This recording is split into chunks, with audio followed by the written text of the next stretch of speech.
Bah, écoutez, moi, c'est toujours un plaisir de venir au Med Days. Je viens depuis le début, donc c'est un plaisir de revenir physiquement, hein, de manière concrète, en présentiel, comme on dit, pour parler de sujets qui, je crois, sont au cœur des réflexions depuis maintenant 40 ans. Et je crois que c'est aussi, hélas, une triste réalité de dire qu'ils sont encore au cœur de l'actualité depuis 40 ans, à savoir que cette question du Sahara peut apparaître comme très anachronique, peut apparaître comme parfaitement superfétatoire au regard des enjeux planétaires que nous connaissons, qui appellent à l'intégration, qui appellent à la solidarité de fait, qui appellent à tenir compte du caractère de l'unité africaine, qui politiquement est une réalité avec le retour du Maroc, donc 54 États qui siègent en plus à l'ONU avec une forte dynamique et une forte cohérence diplomatique, et en même temps de voir que, nonobstant cet état de fait, janvier 2017 pour le Maroc, on est encore dans une logique où certains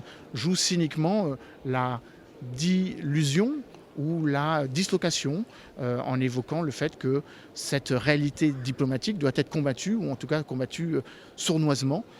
Et donc d'une certaine manière, il faut toujours rappeler que la solidarité se fait sur des éléments concrets.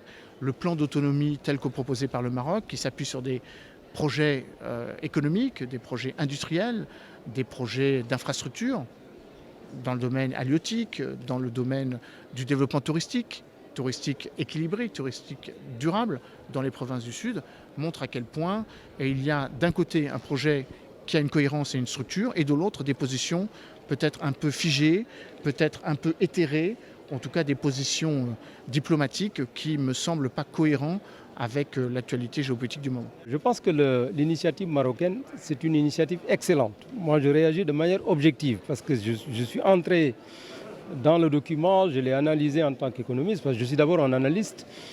Le contenu est formidable parce que d'abord, dans une négociation, on dit que la meilleure négociation, c'est une négociation où tout le monde gagne. Et dans cette affaire, tout le monde gagne. Le Maroc gagne le maintien de sa souveraineté, mais les populations du Sahara gagnent l'autonomie avec un chef de gouvernement. Quel pays africain, vous pouvez me citer, où il y a un chef de gouvernement dans une région? Aucun, y compris dans des pays, des géants que je ne veux pas citer.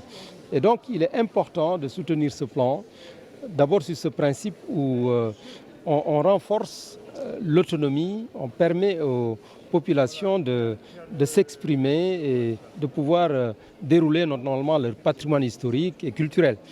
Le deuxième élément, c'est tout ce qui est accordé comme soutien et accompagnement économique et social. Parce que finalement, un gouvernement, son rôle, c'est de permettre à la population, comme dit un économiste célèbre, qui a été prix Nobel d'ailleurs, de vivre la vie qui a de la valeur à ses yeux.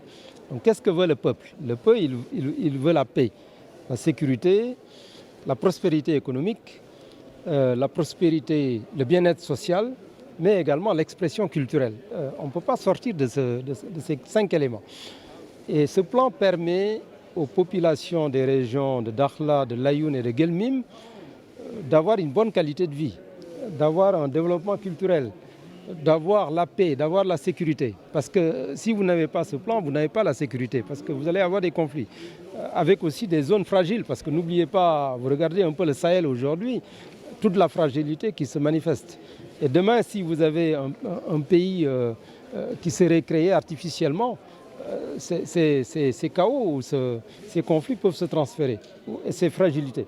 Et donc, il faut encourager l'intégration du Sahara au sein du Maroc avec une autodétermination, une autonomie pour que les populations puissent dire voilà nos préférences. Et qu'ensuite, une mise à niveau qui a été engagée avec des autoroutes, avec des interconnexions électriques, avec des ports, avec tous les autres éléments qui permettent vraiment de faire du Sahara une région prospère et l'une des plus prospères, sinon la plus prospère du Maroc. Pour suivre toute l'actualité d'EcoActu.ma, inscrivez-vous sur notre chaîne YouTube et rejoignez notre communauté sur Facebook et sur les autres réseaux sociaux.